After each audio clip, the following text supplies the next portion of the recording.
courier who had cheated death in the cemetery outside Goodsprings cheated death once again, and the Mojave Wasteland was forever changed.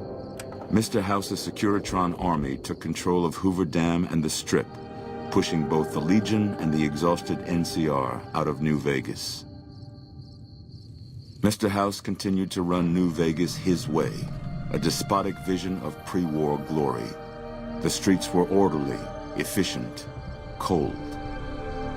New Vegas continued to be the sole place in the wasteland where fortunes were won and lost in the blink of an eye. The courier, fair and kind-hearted to those in the wasteland, ensured that Mr. House would keep New Vegas stable and secure for future generations.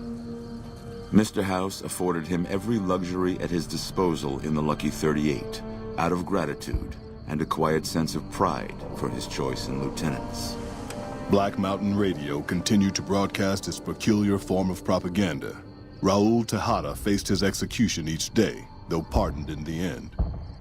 Travelers venturing too near Black Mountain continued to be harassed by Tabitha's followers. Without organized leadership, the remaining boomers slowly drifted away, leaving Nellis Air Force Base to be flooded by prospectors and scavengers.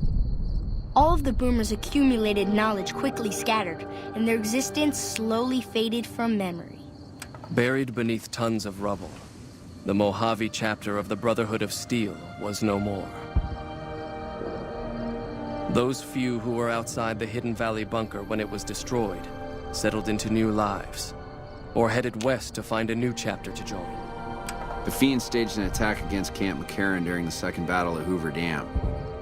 During the NCR's retreat, the Fiends overwhelmed many of the troopers before Mr. House's Securitrons could deal with them. After Mr. House gained control of New Vegas, he sent a Securitron to Goodsprings as a token of appreciation for helping the courier. Victor was a mixed blessing, however, as he continually monitored the town for Mr. House.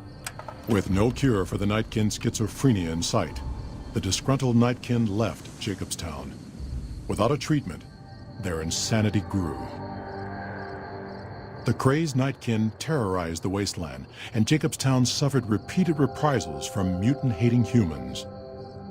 In the end, the surviving mutants abandoned Jacobstown entirely, its existence quickly forgotten by the rest of the wasteland.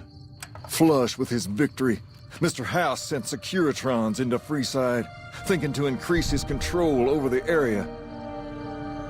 When fighting broke out, the Kings fought valiantly, but were no match for the armored killing machines, and were wiped out to the last man.